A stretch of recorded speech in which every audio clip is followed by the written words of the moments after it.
Shalom Alino, Welcome Israel, ang kapayapaan ay sumasa atin at sa buong Israel. Amen.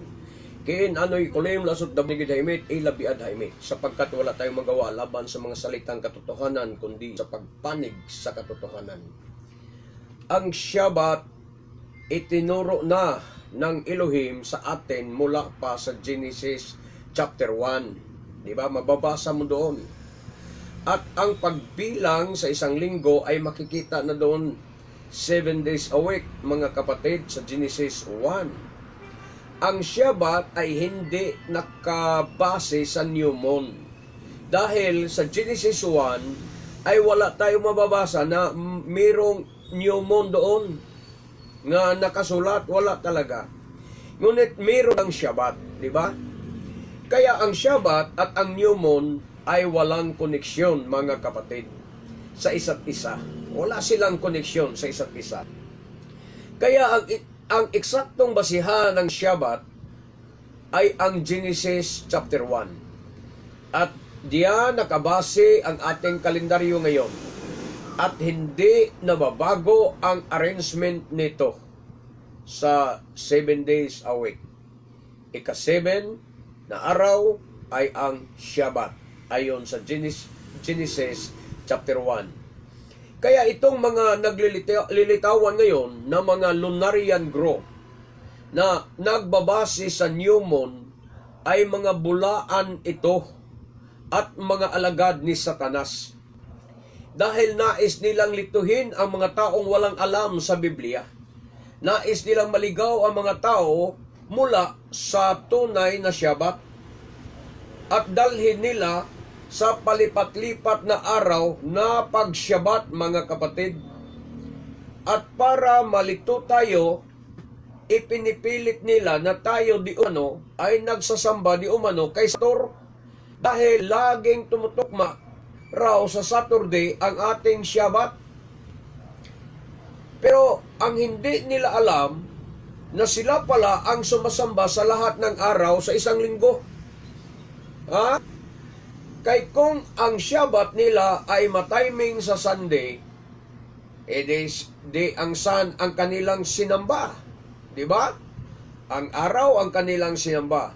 Kung matiming naman, Saturn naman, kanilang, o kung matiming na naman sa Monday, Simon na naman ang nilang sinamba, mga kapatid, hanggang sa makompleto nila ang pagsamba, mga kapatid, habit nila ang pagsasalahat ng araw sa buong linggo. Lalo pa itong mga hangal, itong mga lunarian group, mga hangal talaga, mga siraulo, hindi nag-iisip sa kanilang mga doktrina. Wala tayong mababasa sa Biblia, mga kapatid, na mayroong nakasali na mayroong lumabas na salita doon sa Genesis chapter 1 na mayroong new moon. Kung basahin mo ang buong chapter ng Genesis, sa ika-4 na araw na linikha ng Diyos ang bulan at ang araw. So, doon na linikha sa ika-4 na araw. Kung mabilang ka mula sa ika-4 na araw hanggang Shabbat, hindi na masunod ang Shabbat doon sa ika-7 araw. Dahil sa ika-4 na araw na nilikha ng Diyos ang bulan. So sana mag-iisip kayo, mga lunarian group, mga siraulo kayo, mga wala kayong aral sa Biblia.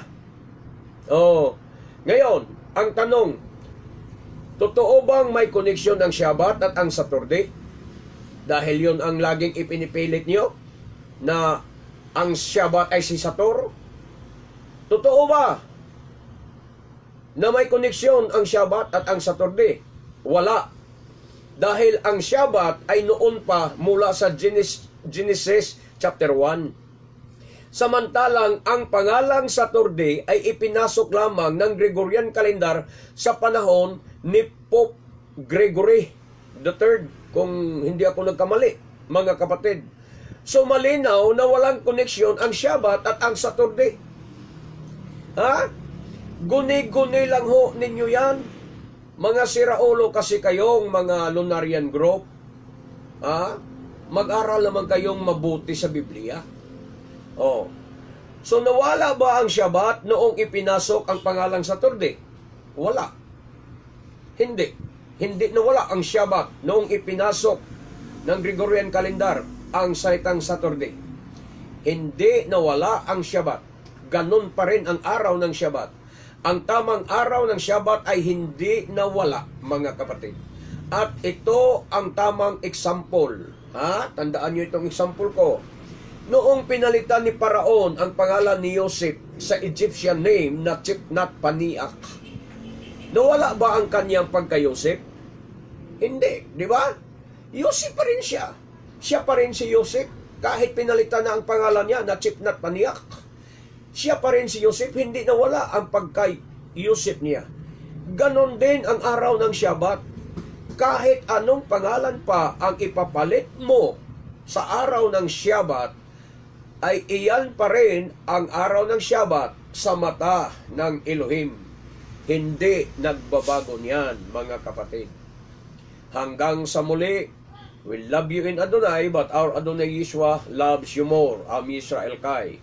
Mabuhay ang sambahayang Israel. Baruch Hashem, Elohi Abraham, Elohi Yitzchak, Elohi Israel, Bishem Adonai Yeshua HaMashiach. Amen. Baruch Hashem. Hallelujah. Ito ang inyong abang lingkod sa Adonai, Matef Gedeon Silva, magsasabi sa inyong lahat, mapalad ang taong sumusuri sa banal na kasulatan, naniniwala at tumutupad sa nasusulat dito. Baruch haba Bishem Adonai, blessed is he who comes in the name of Adonai. Shalom, shalom.